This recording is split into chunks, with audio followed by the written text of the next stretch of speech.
Agora sim, chegando aqui pela emissora BMC Channel, que tem para você sempre os melhores programas, os melhores podcasts.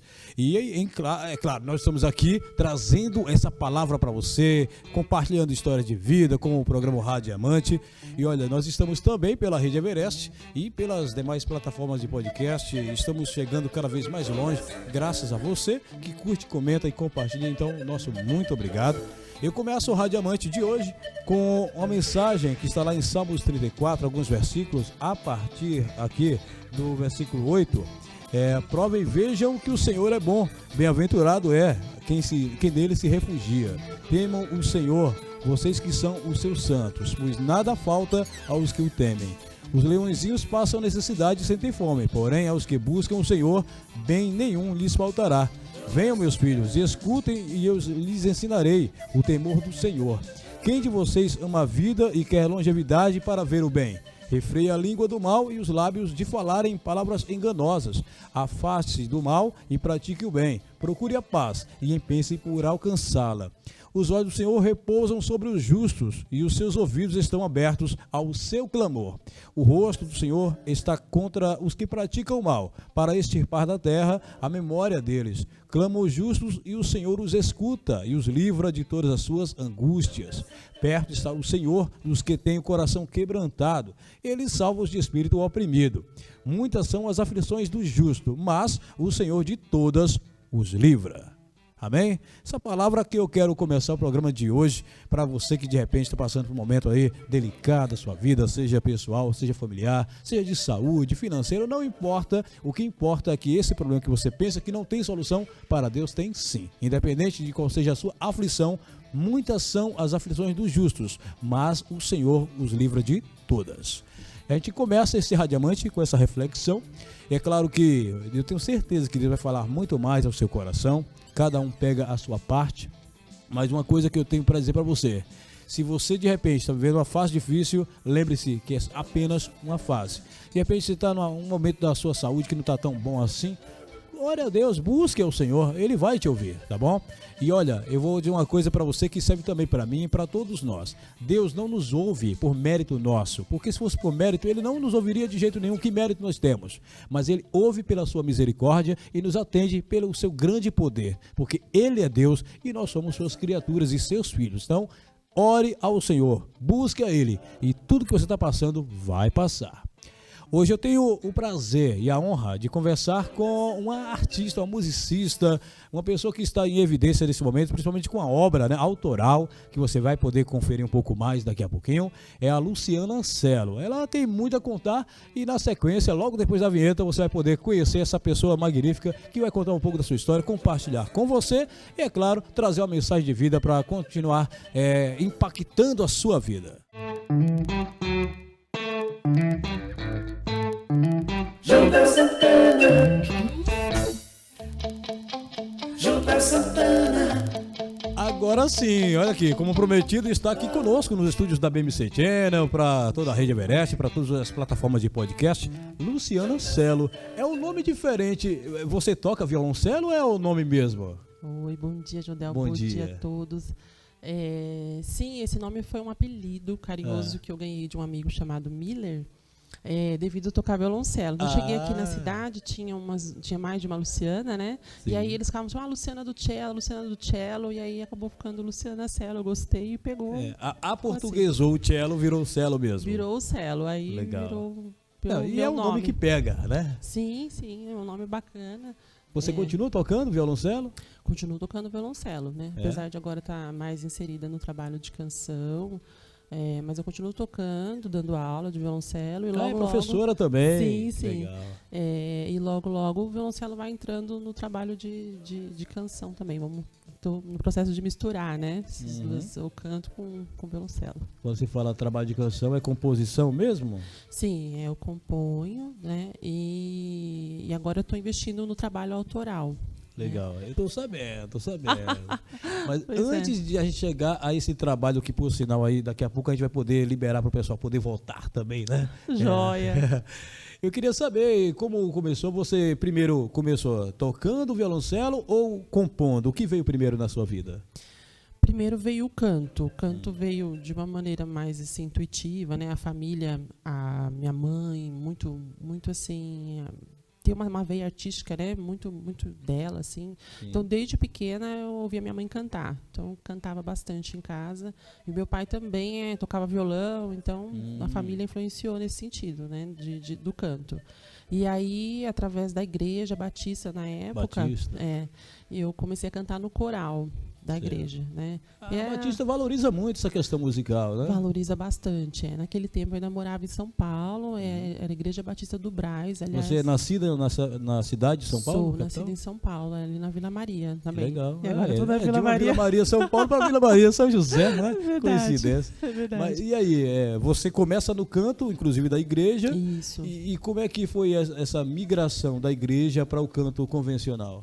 Então, aí lá no coro da igreja eu ficava olhando a orquestra, né? Porque vira e mexe tinha os concertos da igreja, os cultos que eram musicais com orquestra. Então eu olhava a orquestra e achava muito bonito o violoncelo, né? E aí eu pedi pro maestro. Você Falei, começou a namorar ali com o instrumento violoncelo. Isso, né? Eu comecei a falar, nossa, acho que ia ser muito legal se tocasse aquele instrumento.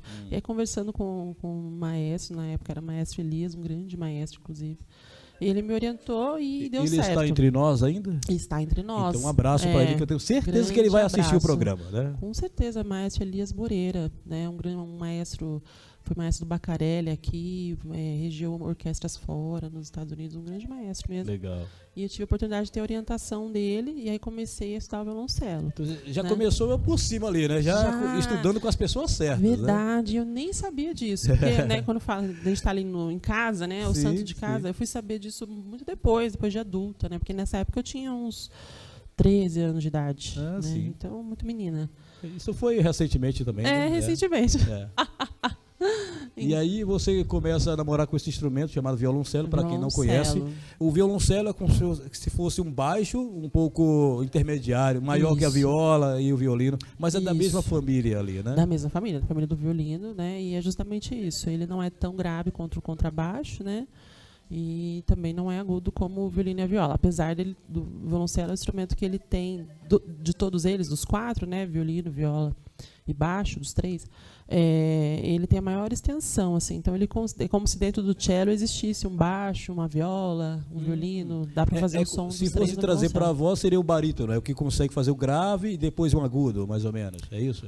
Pode ser, ou um barítono e até uma mezzo-soprano também, porque ele no caso também da mulher, tem é notas isso. bem agudas no Legal. violoncelo. Então, Pronto. A gente está falando de música aqui, mas calma, a gente vai voltar aqui para a vida dela. É porque tem gente que nem sabe do que a gente está falando aqui. não, né? é verdade, tem razão. Mas são as extensões vocais, né? As formas como as pessoas dividem as vozes e tudo mais para cantar. Sim. Naquele momento que você começa a namorar o instrumento violoncelo, aí você resolve tocá-lo, né? Resolvo tocar. Você já começou a tocar nessa igreja batista Sim, mesmo? comecei a tocar nessa igreja. Essa igreja tinha no Ministério de Música aos sábados, né, a escola. E aí, por incrível que pareça, meus pais eram artistas, mas eles não me apoiaram. Oh, Deus! Aquele medo, né? É. E aí, assim, os irmãos da igreja que me apoiaram. Então, um irmão pagou bolsa para eu estudar, o outro irmão pagava passagem. Então, foi tudo Bacana. custeado Parabéns, mesmo atitude pela nobre, igreja. né? O violoncelo também ganhei de uma irmã da igreja. Oh, Foi que indo assim. benção. Então, os pais, eles foram... Minha mãe foi se desesperando à medida Muito que... bem, mãe, muito bem, viu? E você que está em casa aí, que você sabe que alguém que de repente tem esse mesmo sonho, né?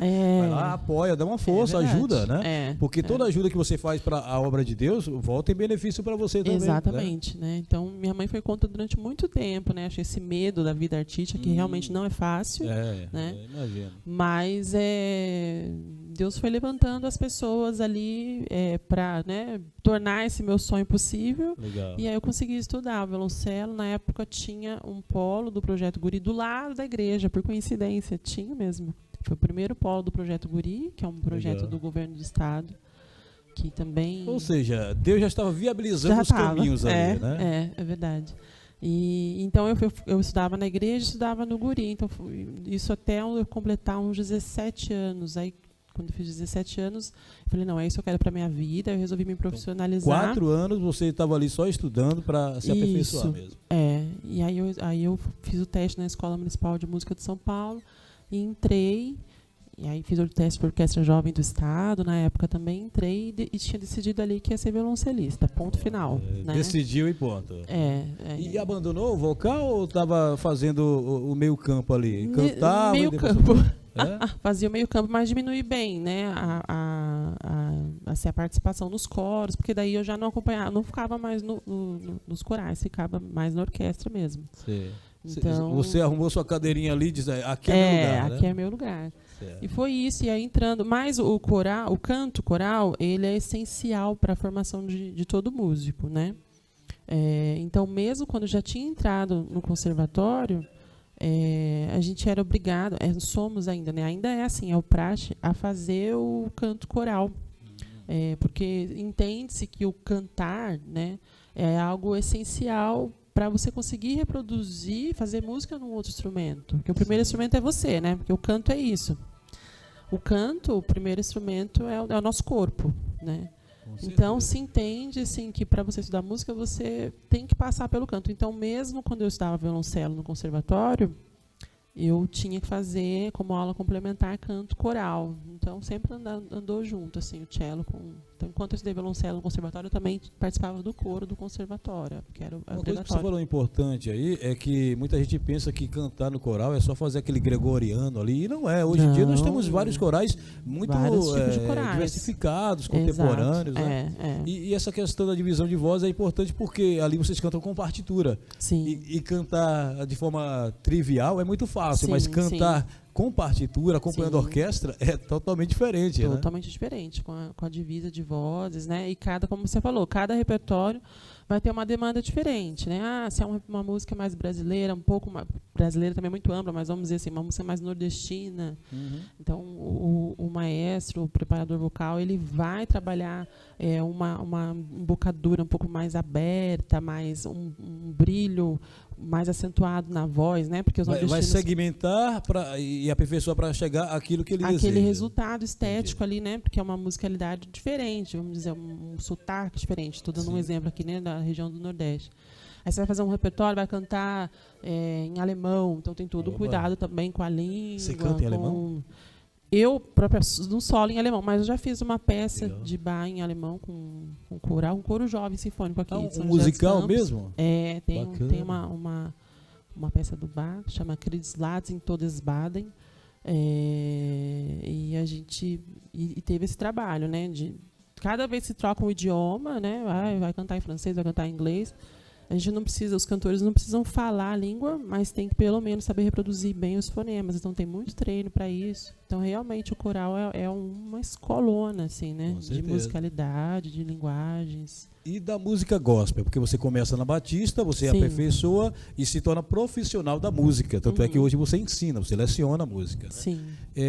Você em algum momento chegou a sair do gospel ou você permanece até hoje fazendo o profissional e o gospel também? Não, assim, naquele tempo eu nem entendia como sendo música gospel, porque lá, essa igreja batista é uma igreja muito tradicional. Então, quando eu falo tradicional, é assim, até os hinos que cantavam na época, né? As peças eram peças sacras do tempo de Mozart, Beethoven, sabe? Então lá o canto era gregoriano mesmo. Era gregoriano mesmo, vamos dizer assim, né? Então eram peças muito eruditas. Tinham as peças mais, as músicas mais populares do gospel, mas eram em cultos menores, mais nos grupos de jovens, adolescentes, cultos de oração e tal. Mas os coros da igreja eram incumbidos de fazer peças assim, bem, nem você falou, Isso serviu como um empecilho no início, na transição, para você se tornar profissional? Não, foi ótimo para mim, né? Porque conversava muito com essa história do violoncelo, né? Porque o Mozart, ele escreveu para coro, escreveu para orquestra. Sim. Né? O Bach para coro e para orquestra, o Beethoven para coro e para orquestra. Então isso ampliou muito a minha musicalidade, né? Legal. E o popular, ele veio de casa. Então, de certa forma, acabou até ajudando, em vez de atrapalhar. Ajudou muito, né? O canto popular, ele veio de casa e o gospel em si, a gente fazia nos cultos menores. Então, eu nunca me considerei, assim, né? Pessoalmente, eu nunca entrei muito na questão da música gospel em si, né? Como a gente é conhecida hoje, que tem as músicas que também são de autoria de vários compositores desse eixo, né? Do nicho gospel. É porque dentro do próprio gospel existem vários segmentos também, vários né? segmentos, exatamente, né? E o meu pai, né, que é muito cristão, fervoroso e tal, ele costuma falar: por que você não compõe uma música gospel? Por que você não... Mas eu acho isso muito delicado. Eu, pessoalmente, assim, né, eu acho, assim, dentro de mim eu não consigo eu acredito que se fosse para eu fazer uma música para Deus, eu acho que eu não conseguiria viver isso enquanto trabalho. Entendi. Sabe? Porque é mais devocional mesmo. Isso, mais devocional. Uma coisa pessoal de você com Deus. Pessoal, devocional, né? Eu até estava conversando com um dos meus músicos que estamos trabalhando juntos, que é muito conhecido, inclusive, Pode falar aqui o na nome deles cidade. também, tá? É o Sidney Bento, né? Que é trombonista aqui na cidade. Abraço, Cid, obrigada por tudo. E ele também, ele trabalha com música fora, né? Mas ele tem também um devocional muito bonito, assim, em relação a nunca esquecer, né? Dessa relação com Deus. Então ele está sempre, todo final de ano ele organiza orquestra para poder fazer um culto de Natal. Uma e coisa tudo mais. especial voltado mesmo para adoração a Deus. Adoração, né? Legal. E ele faz isso voluntariamente, tudo. E aí eu comentei com ele, eu falei: nossa, Cid, eu se for possível, né, eu gostaria também de pelo menos 1, 2, até 4 vezes no ano, para não virar um trabalho mesmo, Sim. eu cantar, né, algum louvor e tal, em alguma igreja que se abra para isso, né, voluntariamente mesmo. Legal. Mas é isso, eu não consigo fazer essa relação. Então eu falo: pai, isso é muito sério, né? Eu acho muito sério você cantar a mensagem de Deus para Deus. Muita responsabilidade, assim, e esse ser o seu ganha-pão, esse ser o seu trabalho. Principalmente quando você tem princípios cristãos, isso, né? Berço, né? Eu acho que, assim, é uma vigília pessoal gigantesca, do qual eu não tenho evolução ainda para fazer. Eu não conseguiria, talvez. Mas, assim, no âmbito profissional, você já tem portas abertas, naturalmente, por conta até do seu profissionalismo, né? Você hoje canta como banda particular, ou você também presta serviço para prefeituras, estado? Como é que você atua com a sua banda hoje em dia? Então, para a prefeitura, para os projetos, assim, eu mais dou aula, né? Agora, esse show autoral, ele é recente, né? Que eu montei ele. Você montou ele recentemente? Recentemente. As músicas não, as músicas são... já datam desde a minha... Tem música que eu compus com 12, 13 anos, né? Você traz toda a sua biografia no seu show. Isso, exatamente, né? Por isso que chama Tempo ao Tempo, porque tem um link de um estudo de história da música, mas também converge com a minha história pessoal. E só para entender melhor, esse segmento agora musical, né? No seu show, você deixa assim vários gêneros musicais ou tem um gênero específico? Não, vários gêneros, até por conta da minha formação musical mesmo, né? Então, como ali eu cresci, quando eu falo que popular vem da família, porque o meu pai, a família dele é do samba, a minha mãe, a família já é mais essa música nordestina e tal. E daí é toda uma mistura, realmente é uma mistura. Então, no show eu trago essa mistura mesmo. Bacana. Tem vários ritmos, inclusive a música erudita também entra bastante. Legal. Fiquei curioso agora. Ficou curioso? Imagina um samba erudito, né? Tem isso, né? E até os meninos que estão juntos, né? Do projeto, que eu vou falar o nome deles aqui na sequência, sim, eles super merecem, que é o Douglas Williams, que é o violonista, né? O Leandro Leão, que é o baixista, o Denner Miranda, que é o percussionista, o Lucas Williams, que é saxofonista, o Renato Costa, trompete, o Sidney Bento, trombone, acabei agora, são esses. Então eu também faço um diálogo com eles no sentido de... Porque eles são músicos de excelência também, né? E são músicos que têm uma formação também diversa e profunda. Que para trabalhar com a música erudita tem que ser realmente. Exatamente, isso, né? Então, até a conversa que eu faço com eles que tem dado certo é que em alguns momentos do show, ou intercalando de show em show, eles vão também solando, né? Então eles têm a participação deles. Tem a participação deles, para né? dar aquele destaque ao trabalho deles. Exatamente, bacana, né? E para não não suprimir essa musicalidade, porque a música popular, ela por si só, ela é simples, Sim. perto do rebuscamento vamos dizer assim, eu não gosto dessa divisão popular e erudito, mas vamos falar assim, porque É a forma como as pessoas conhecem. né, didaticamente é isso, e historicamente também tem sido isso. Sim. Ainda está muito dividido. Mas, assim, a música popular ela é uma música simples, né? Vamos dizer. E aí é lógico que o conhecimento aplicado ali, que os meninos aplicam para fazer uma canção, é um conhecimento, vamos dizer, em termos especificamente técnicos, é um conhecimento um pouco reduzido, né? Que não mostra todo o potencial desse músico. Então, a ideia que a gente tem feito até então, né, que o Douglas foi o primeiro a solar, é ter um momento de algum deles ali. Resumindo bem, solar o erudito. não dá para colocar todo o potencial naquela música. Isso, aí não precisa dá. de um espaço específico para poder demonstrar o seu conhecimento real. Isso, né? exatamente, né? Então, eu acho isso, além de valorizar eles, né? E até mesmo eu, com o violoncelo ali no show de canção, eu não consigo também colocar para fora tudo que o violoncelo pode oferecer. Ah, né? tem um momento em que você toca ali o violoncelo? Sim, ainda Canta não... e toca o violoncelo ao mesmo tempo? Não, ainda não cheguei lá. Pretendo, né? Separadamente a ideia ainda por enquanto, mas a ideia é essa, de conseguir unir mesmo, né? Legal. Então, comporta é essa tempo ao diversidade. É tempo ao tempo, o nome. Já tem né? agenda, tem datas programadas para a gente poder conhecer, saber onde podemos encontrar a Luciana Celo? Tem agora, recentemente, a data mais breve, né? Será em Ribeirão Preto, se tudo der certo. Não é tão longe nem tão perto, dá para ir, né? Para quem é pra daqui ir, de São José dos Campos, dá para ir. É que 40 minutos de carro ou um pouquinho mais? Não, acho que Ribeirão daqui deve dar umas 2 horas, talvez. Meu Deus, mas dá para ir, vale a pena. Né? 2 vale ou 3 a pena. horas. Mesmo vale assim, a pena, né? E para você que está no Nordeste, aí pela rede Everest, de avião também são 2h30, né? Então dá para ir também. Um vai de carro, o outro vai de avião e ambos chegam ao mesmo tempo, né? Nós estamos nesse processo aí de formação de público, mas mas por que é tão longe, né? Na verdade, eu estou vendo onde estão surgindo as oportunidades para o trabalho autoral, porque não é um trabalho assim tão, vamos dizer, abraçado, né? Porque se é uma artista que está chegando na cena ali popular, as pessoas não conhecem. Ninguém fica pedindo toca Raul no seu show, pois é. Se pedir, a gente toca também, não tem problema. Porque faz parte da musicalidade popular brasileira, né? Mas não é fácil galgar esse lugar, né, enquanto repertório autoral. Então tem lugar, tem nichos, tem um nicho específico, né? Então eu vou vendo onde que está aberto ali para a gente participar. E daí até comento do Festival de Caçapava, né? Se você... Era essa a questão. Eu estava fazendo meio campo para chegar até aí. Que é o mais recente. O seu show né, Tempo ao Tempo agora vai ganhar mais evidência ainda por causa da sua música. Qual é o nome da música? A música que está concorrendo lá é Caminho, né? Da qual eu estou concorrendo, que se chama Caminho. E aí é um festival. Como é que está sendo esse evento e como é que a gente faz para participar? Fala um pouco sobre esse evento. Legal.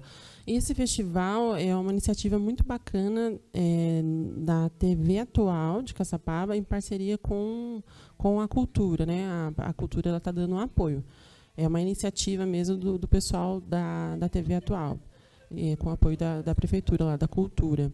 E aí eu achei muito bacana, porque antigamente, né, aqui são os festivais de música que revelam mesmo, que revelaram, né, historicamente grandes talentos. Sempre foi assim, né?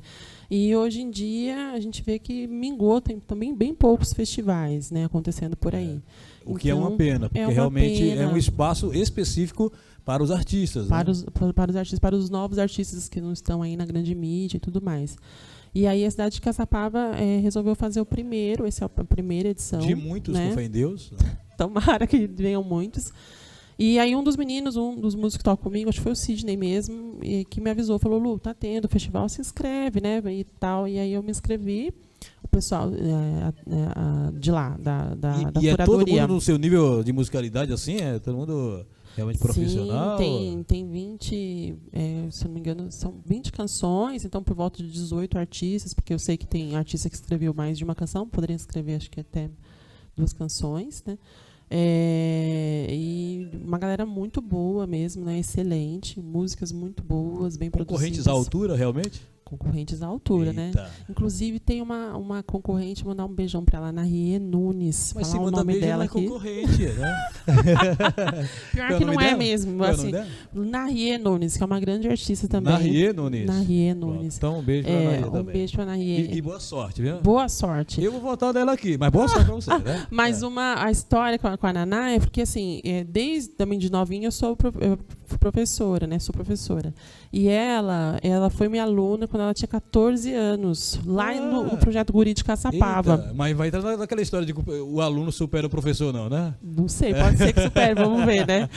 E aí legal agora a ela história. é legal, e agora ela tá passados os 13 anos, né? Ela tá com 27. E aí encontrei recentemente e nós já trocamos mensagens e tudo mais a respeito da composição, tudo. Então, e sem dúvida é uma grande artista, e como ela, tem outros grandes artistas participando também desse E festival. se der Vai ser bem empate, bacana. ambas dividem o prêmio, como é que é esse negócio? Ou não tem possibilidade de dar empate? Eu acho que tem a possibilidade de dar empate, sim. Não sei, o prêmio, não sei como é que eles vão fazer lá com a questão da divisão, mas acho que pode dar empate, sim, não sei. Né? Já pensou? Alu, não, o prêmio é meu. Não, vamos fazer o seguinte, divide o prêmio ali, já é. Mas, brincadeiras à parte, eu tenho certeza que se são profissionais no seu nível, né? E agora com essa história da aluna que acaba se tornando uma espécie de concorrente, né? Sim, Só que sim. não. Só que não, É legal, porque e envolve o público, porque o público é quem participa, é quem decide a música que gosta. Sim. Né? Legal.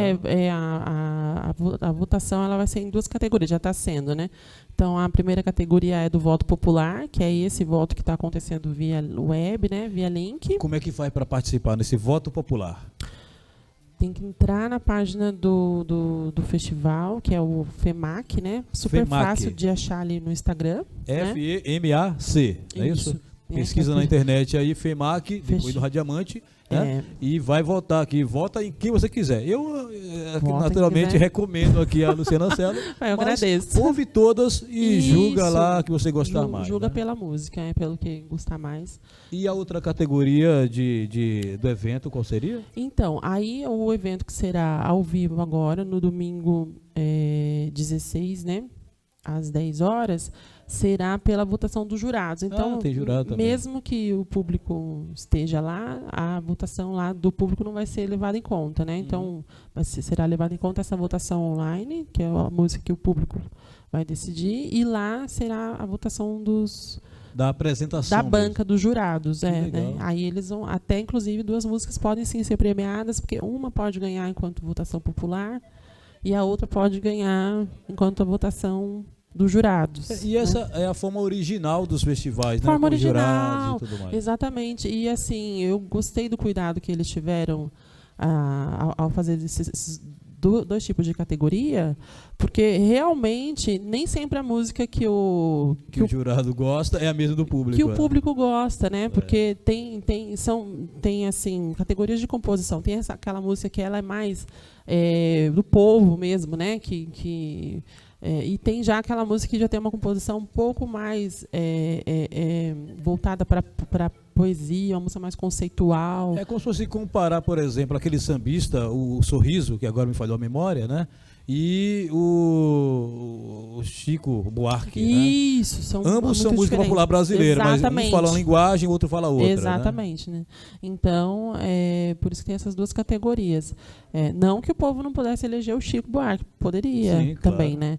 Mas está aberto aí para essas 2 possibilidades. Achei isso bacana, né? Porque senão fica muito difícil também escolher entre tantas canções que são todas muito boas, mas divergem muito entre si, né? Fica muito difícil decidir. Você falou da linguagem simples, e aproveitando só esse lapso de memória que agora me falhou, mas a Elis Regina, ela tinha uma linguagem, né, bem peculiar, né? Ela fazia interpretação de músicas com uma letra extremamente profunda. Exatamente. Mas é considerada música popular brasileira, Na né? época, sim. Da mesma forma como a bossa nova e muitos sambas que têm uma linguagem bem simples também são considerados música popular brasileira. Sim, e são, né? Na época deles, tudo, por isso que chama tempo ao tempo, né? No caso, voltando aqui pro meu projeto, que é bem isso mesmo, né? Então, na época de Bach, a música dele era a música popular. Hoje a gente ouve como sendo uma música barroca, extremamente rebuscada e tal. Mas na época dele era uma música que corria popularmente, né? Assim, que era tocada nas igrejas, que as pessoas cantavam, né? Então, durante o tempo assim da história da música, né? As populações elas vão vivendo ali o resultado daquela cultura que desemboca numa determinada musicalidade, e aquela música se torna popular, por mais rebuscada que ela possa parecer para gerações futuras, né, numa determinada geração, aquela foi a música popular. Então, no tempo ali né, do Edu Lobo, né, do Milton Nascimento, de alguns compositores que a Elis Regina interpretou e outras cantoras também. Os clássicos, né? Exatamente. Eram as músicas populares da época, né? A sociedade ela vivia um outro momento, uma outra, né? A linguagem era diferente. Exatamente, né? Que convergia com os ideais políticos, com a roupa, com o pensamento vigente. Então, hoje a nossa música popular é o que temos aí correndo na mídia, vamos dizer, né? A música de massa, né? Temos aí o funk, o forró, que é o que predomina enquanto música popular hoje, né? Que é o que o mercado, que a indústria fomenta, né? São essas, mais o funk e tal. Mas que bom que existem os festivais, né? Sim, e que bom que estão recuperando eles. Falando nisso, até que dia a gente pode votar e eleger a nossa música favorita e tal? A votação pode ser feita até o dia do encontro pessoal lá, que é dia 16/4. Então o link está disponível lá até o último momento, ainda pode. Então o limite é dia 16 agora. Dia 16, domingo. Meu Deus, já está perto já então, né? Tá bem pertinho. Então enquanto o Radiamante vai lá no sábado, na reprise de domingo, aproveita, vota aí, nesse momento, tá? É FEMAC, né? Procura lá o site, vota na sua música predileta. A sua, qual é o nome lá? Caminho. Caminho, tá? Caminho. Ouve especialmente Caminho. Se puder votar na Luciana Celo, vota. Agradeço muito. E agora eu gostaria que você falasse seus contatos profissionais para quem quiser conhecer um pouco mais do seu trabalho, poder de repente acompanhar a sua agenda, né? E ver lá o show Tempo ao Tempo. Maravilha. Então vou deixar aqui meu Instagram, né, que hoje é a rede que é fácil de achar, é luciana.celo, né? E o meu telefone, que é 12 98102 9273. Repete. 12 98102 9273. Pronto. Essa é a Luciana Celo, um pouco da sua história, porque não se conta uma vida em alguns minutos, né?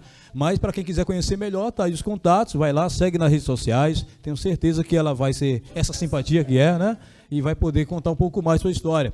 Bom, Luciana, foi um prazer conversar com você, viu? Prazer todo meu. Muito obrigada, Judeu. Obrigada à rede aqui, ao estúdio, tá me recebendo, a Luciana, Caravá, todos vocês. Isso. A sua xará, né? Da nossa equipe xará. Aqui. Né?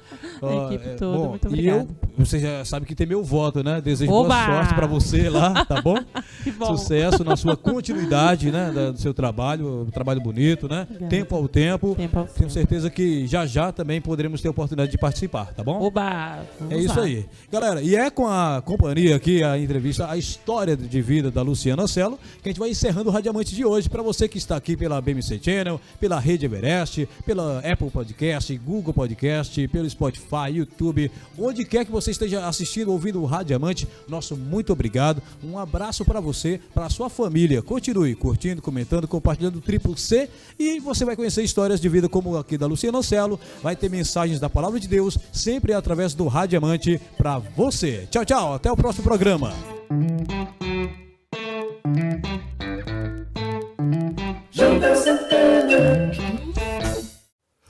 Boa tarde para você que está aqui no Radiamante, pela BMC Channel, pela Rede Everest. Você que nos acompanha aqui no Momento Alessia, sejam muito bem-vindos em mais um Momento Alessia. Aqui nós falamos sobre educação financeira, sobre gestão financeira, tanto da sua vida pessoal quanto dos seus negócios. E hoje a gente quer trazer um recadinho especial para os empresários, para os empreendedores. Então, se você é microempreendedor individual, se você é microempresário, se você tem um pequeno negócio, papel e caneta na mão, porque hoje nosso recadinho é para você. Bom, sobre o que nós vamos falar hoje? Vale a pena, Leoni, terceirizar o financeiro do meu negócio? Minha empresa é pequena, eu acho que eu não posso pagar esse profissional, né? Não posso contratar um profissional só para poder cuidar do financeiro. Eu prefiro contratar alguém para para me ajudar no meu operacional, porque é o meu operacional que vai trazer aí recursos para a minha empresa, que vai me ajudar a minha empresa a crescer.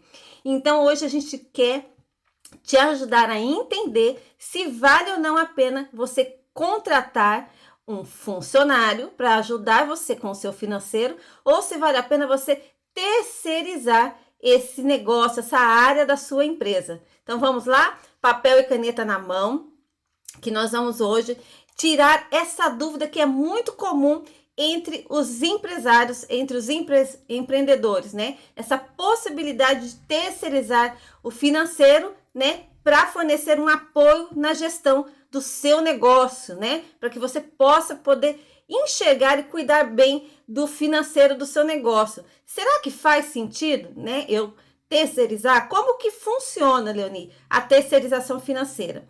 Então, a terceirização financeira nada mais é do que a contratação de uma empresa especializada em gerenciar atividades financeiras da empresa contratante, da empresa que está contratando. Geralmente, essa empresa, ela estabelece essa terceirização através de um contrato, né? Onde ambas as partes, uma vai fornecer as informações e a outra vai trabalhar, né, o serviço, o escopo desse serviço, né, e vai fornecer o seu tempo e os seus profissionais para poder estar manipulando esses dados financeiros da sua empresa. E o que é, né, o que uma empresa de terceirização financeira pode fazer pelo seu negócio? Bom, quando você vende, né, quando você lá no seu operacional, você faz a venda de um produto ou de um serviço para o seu cliente, primeira coisa que acontece é você precisa emitir uma nota fiscal, né? Você precisa emitir um comprovante, algo que comprove que aquela venda foi realizada. E isso vem através de uma nota ou de um cupom fiscal. Se você for um comércio, você vai ter lá, né, o seu caixa, e você vai ter lá a maquininha para emitir o cupom fiscal do seu cliente.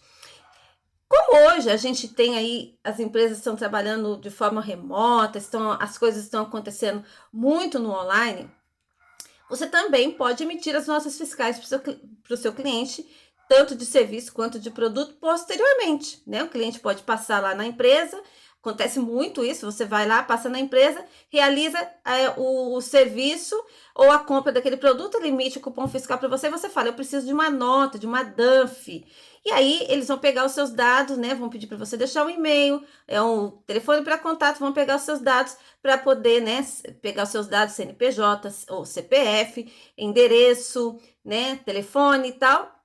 Os itens que você comprou, vai pegar uma cópia daquele cupom fiscal, ou, né? Se for uma prestação de serviço, e vai enviar para o setor financeiro para que o financeiro possa emitir essa nota fiscal para você. Essa nota fiscal pode ser feita através de uma terceirização financeira, sem problema nenhum. O boleto bancário, às vezes você precisou prestar um serviço para um cliente e esse cliente vai pagar você através de boleto bancário. E às vezes você tem um fluxo grande de emissão de boletos bancários, às vezes você é uma escola, você tem uma empresa que você tem levas de emissão de boletos bancários para os seus clientes. Uma empresa de terceirização financeira também pode fazer a emissão desses boletos bancários para você. Bom, isso é a geração do seu financeiro. Mas às vezes você chegou lá, o fornecedor lá na sua empresa e fez a venda e gerou um boleto para você pagar, né? Ou seja, gerou um financeiro para você pagar, contas a pagar, e você precisa gerir esses dados, né? Você tem que saber que daqui X dias você precisa pagar os seus fornecedores. A terceirização financeira também faz a gestão tanto do contas a pagar quanto do contas a receber. Ou seja, ela consegue olhar para o seu contas a receber, né? Tudo que você recebeu ou você tem para receber, tudo que você pagou e tudo que você tem para pagar, e te passar essas informações, né, dos seus contas a receber e contas a pagar. A terceirização financeira, ela também faz a conciliação bancária dessas informações. Ou seja, tudo que aconteceu dentro do seu financeiro, dentro do seu negócio, dentro da sua empresa, ela vai ter aquele olhar lá para o banco para fazer a conciliação e enxergar se todas as transações financeiras que foram lançadas naquele sistema foram realmente, ocorreram realmente, e se deu tudo certo, se não teve nenhum débito indevido, né, ou crédito indevido dentro do seu banco, dentro das transações bancárias da sua empresa. Outra coisa é fazer relatórios, né, relatórios financeiros para enviar para a contabilidade, relatórios financeiros para enviar para você entender como que está o seu fluxo de caixa, como que está o seu financeiro, como que está o seu negócio, como que está o caixa do seu negócio, como que, se você vendeu mais e gastou menos, se você gastou mais e vendeu menos. Ou seja, a terceirização financeira, ela também consegue te gerar relatórios para que você possa tomar decisões. A terceirização financeira também pode treinar alguém dentro do seu negócio para poder fazer esses lançamentos, para poder fazer essas atividades e te passar as informações que você precisa, ou passar as informações para quem vai gerir essas informações e tomar decisões dentro do seu negócio.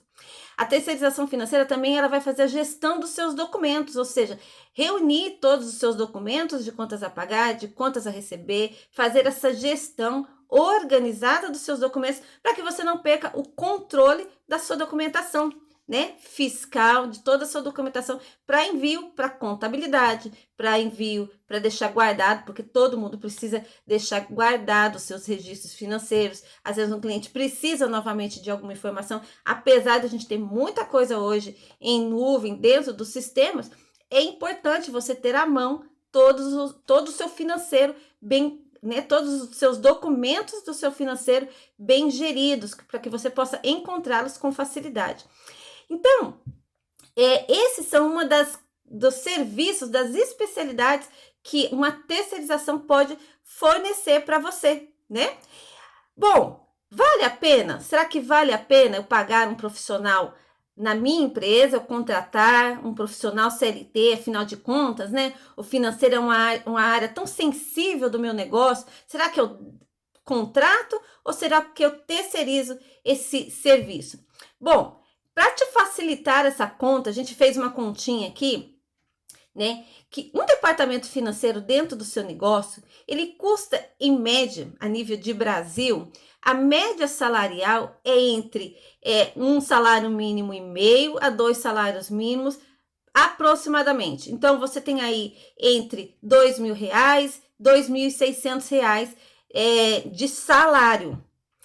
Fora os encargos sociais que entram aí na faixa de R$1.000 e poucos reais, mais vale transporte, que esse seu funcionário, ele precisa chegar até a sua empresa de alguma forma, e essa é uma responsabilidade da empresa, pagar o vale transporte, a alimentação, né? A alimentação hoje, ela não é um benefício, ela é um dever, né, das empresas para com seu funcionário.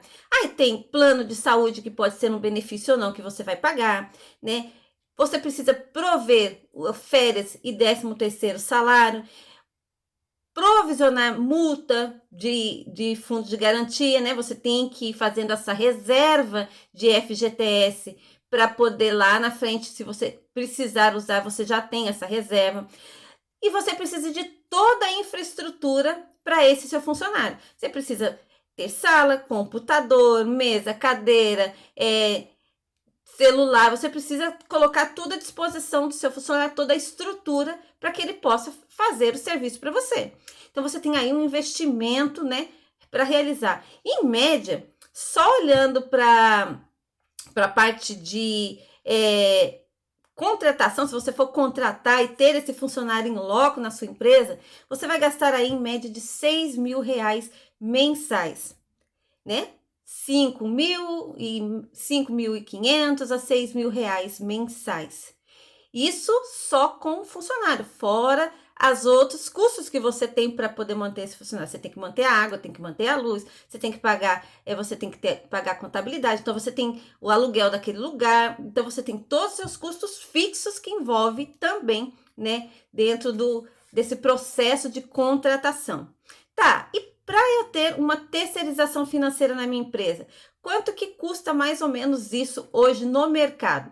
Hoje no mercado você encontra profissionais de terceirização financeira de R$1.000 a R$1.500. A partir de R$1.000, R$1.500 você encontra esse profissional, que ele é contratado, ele é uma pessoa jurídica que vai prestar esse serviço para sua empresa.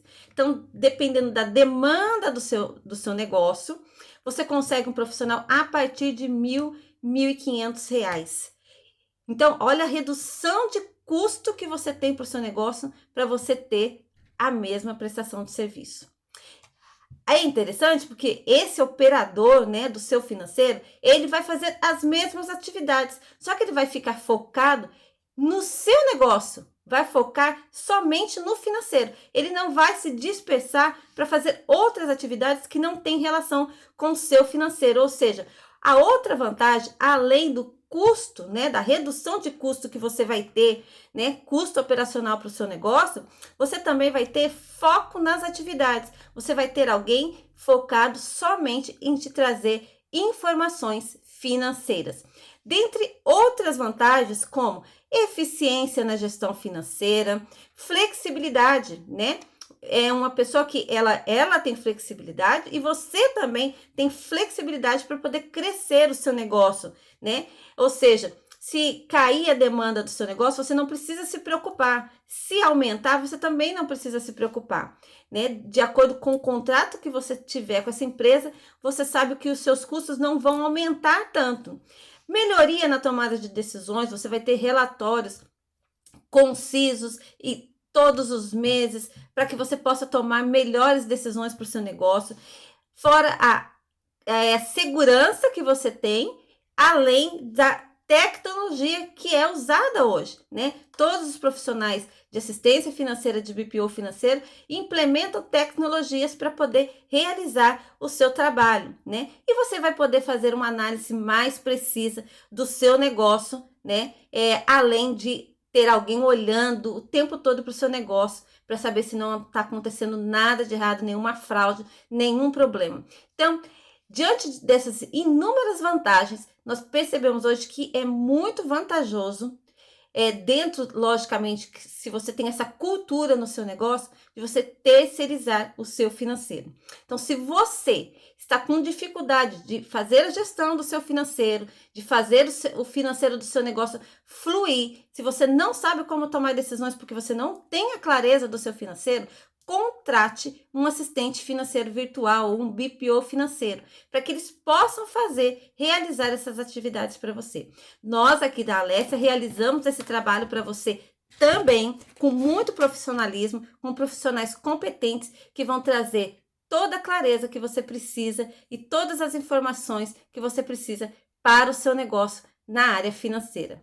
Bom, muito obrigada por este momento que nós passamos juntos. Fique conosco nas nossas redes sociais, no @Alessia Soluções Financeiras, e também entre em contato conosco pelo 12 98144 5551. Anota aí, 12 98144 5551. Deixa lá seu recadinho. Se você ficou alguma dúvida, deixa lá que a gente responde para você. Afinal, aqui nós não falamos somente de dinheiro, mas nós falamos sobre a sua vida, os seus sonhos e sobre o seu negócio.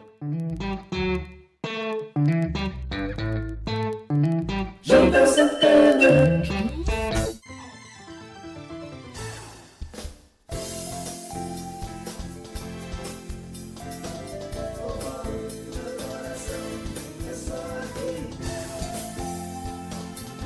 Milionário Falcão, o poder da música em sua vida. Então, gente, eu fiquei impressionado com uma coisa. Esse teclado aqui, especificamente, o PSR 300 da Yamaha, eu descobri um som nele aqui que tá igualzinho. Eu fui fazer o parâmetro de comparação, tá igualzinho. Eu encontrei na internet, eu fui colocar lá como estão os atores da filme Múmia 1 e 2. Aí mostrou todos eles e no fundo tinha um fundo musical, né? Acredite se quiser, pessoal. Eu encontrei o mesmo timbre que estava no fundo musical. Esse som aqui, ó. 77. Quer ver? Deixa eu dar uma olhadinha aqui. 77. Deixa eu ver aqui. É o Fantasia. É o Fantasia, acredite se quiser, ó. Até assim, igualzinho. Tem um xilofone por detrás, sabe? Ó, assim. Vamos ver com o acompanhamento do Cássio? Vamos lá, como é que fica aqui, ó?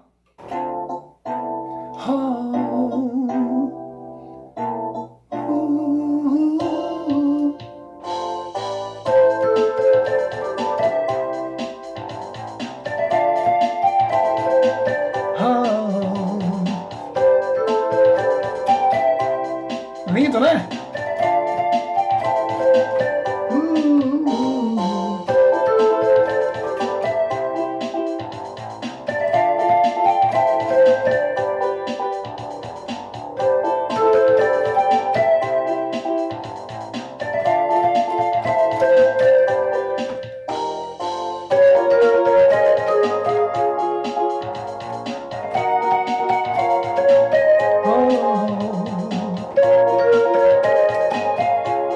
Não é lindo? Agora eu vou criar.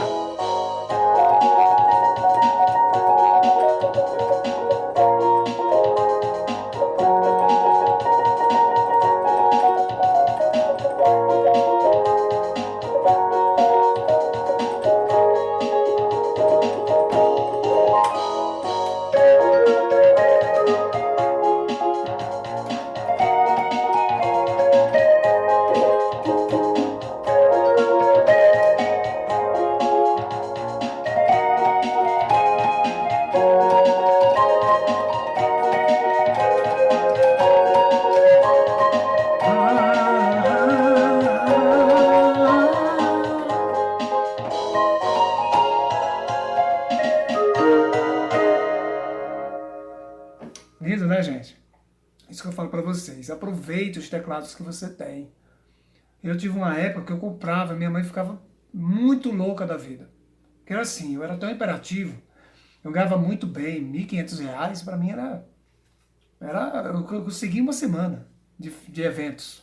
Alunos, era rápido para conseguir esse dinheiro. O que acontece? Em 95 até 2000 até o ano 2001, olha só o que o criador faz para nos corrigir. Nisso, todas as etapas, a linha 510, depois vendi o 510, voltei para o 510 de novo, eu sempre tinha o 510, eu gosto demais do 510. Do PSR 510, e quem já teve, sabe que se arrependeu de ter vendido, né? Então eu comprava um teclado de 3 em 3 meses. Quando lançaram o Technics, eu comprei um Technics KN 720. Quando eu fui olhar, ele não memorizava, nem programava. Nossa, me precipitei, não esperava. Minha mãe sempre dizia, tenha paciência, tal. Eu era imperativo, eu não tinha paciência. Eu juntava dinheiro, eu ajudava os pobres. Minha mãe, o que sobrava, eu ia juntando. Aí eu comprava o teclado. Eu tinha que satisfazer isso, era a minha satisfação, meu prazer era comprar teclado. Aí eu vendi. Comprei lá no supermercado hiper bom preço, lá no Rio Grande do Norte. E aí eu comprei um 920, que é esse que tem na gravação, eu homenageando minha mãe. Você vê lá que o teclado tá novinho. Gente, eu passei 3 meses só. Porque eu até manipulava som, mas eu não me especializava tanto. Eu tinha descoberto, mas eu ficava só tocando, pá. Vamos dizer que eu passei uma época sem fazer esse tipo de coisa. Quando que eu fui reativar essas técnicas? Aí eu passei pelo 1550, o PCR 530, 630, 730, muito bom. Vendi, comprei um 510 e terminou eu não conseguindo juntar dinheiro para comprar um 730 de novo. Aí vendi o teclado novamente. Era assim, gente, eu era meio desorganizado, eu confesso a vocês, minha mãe realmente ficava braba com isso aí. Mas eu realizava o que eu queria. Eu realizava o que eu queria. Sobrava dinheiro. Só não administrava muito bem. Então o que acontece? Quando foi no ano de 2001, eu estava com Technics, né? Eu fiz uma negociação com minha amiga Dona Solange, e ela me deu isso como pagamento. E eu fiquei com o teclado. Gente, do nada, apareceu um pessoal na minha porta, insistindo, souberam que eu tinha um Technics 920, eles queriam ir para a banda. E aí, nisso, o Technics, eu passei uma época, eu reatei a interpretação instrumental, e eu consegui tirar, foi aí que eu consegui as palhetadas de violão, consegui as inversões de acordes, deixar o baixo invertido, fazendo um acorde, por exemplo, Mi e Dó com baixo em Sol. Aí você faz uma tríade de Dó, o Sol aparece, fica só conservando o Sol. Então o Technics me ensinou essas coisas. Não durou muito tempo, pessoal. Eu fui e vendi o Technics, foi forçado por livre e espontânea pressão. O rapaz soube que ele tinha um PSR B50. Eu não queria nem conversa, porque eu tinha o 530. Eu pensava que era igual. E era parecido. Gente, bendito dia que ele insistiu. Ele levou meu teclado, deu um dinheiro de volta e me deu um B50 na caixa. Eu fiquei meio assim, rapaz, quando eu comecei a explorar o B50, porque eu não tinha mais dinheiro para ficar trocando teclado mais, pessoal. Acabou. Aí eu só tinha o 510 e o B50. Não conseguia mais, foi uma época que eu passei muito aperreio. E eu fiquei ali. Poxa vida, eu sinto falta daquele Technics. Gente, se não fosse isso, eu não ia saber esses truques. Acredite se quiser. Foi a partir daí, do ano 2001, eu não falei isso nas entrevistas, mas estou falando aqui no vídeo, que eu comecei a fazer várias combinações. O teclado B50 é um teclado fantástico. Tem pandeiro original, tem coisas que eu amo, né? Coisas que vêm no teclado que eu não preciso baixar da internet e eu posso manipular ali mesmo. Tem birimbau, olha só o que tem, birimbau, tem cachorro latindo, tem carro passando, tem o carro freando, que é aí que eu consegui o elefante, o tigre, fazer o som de tigre, um monte de coisa, que já veio do 550. Então assim, pessoal, fantástico, eu indico a vocês, fora os acompanhamentos, que eu consigo inverter os baixos. Gente, eu congelo, ele faz pam, pam. Eu tenho um on clock. No meio da tela tem um on clock, eu já deixava ali pam, e fazia o acorde normalmente, fazia aquele multipad com baixo, string, eu coloco o string só apertar o track. Quem sabe, música, teclado, sabe o que eu estou falando? É só, quer dizer, eu fazia um cable ao vivo, eu faço o cable ao vivo, por isso que eu gosto de teclado assim. Quando eu pego esse teclado muito moderno, eu não me sinto, irmão, sinceramente, como músico, eu não me sinto, eu me sinto escondido da tecnologia. Um robô me controlando, e ó, negativo, robô não me controla, eu te controlo. E é isso que eu tenho para ensinar a vocês. Então foi fantástico, foi ali que eu descobri um violino, gente, que rasga até, passa a vareta rasgando na corda. Se eu continuo com o Technics, eu ia ficar limitado ali, tá bom? Desculpa o tamanho do vídeo, mas eu precisava falar isso para vocês. Um abração para vocês, que Deus abençoe todos vocês. Deixa aí seus comentários, o que você achou do vídeo, tá bom? E compartilhe, né, pessoal? Dá uma força aí. Obrigado.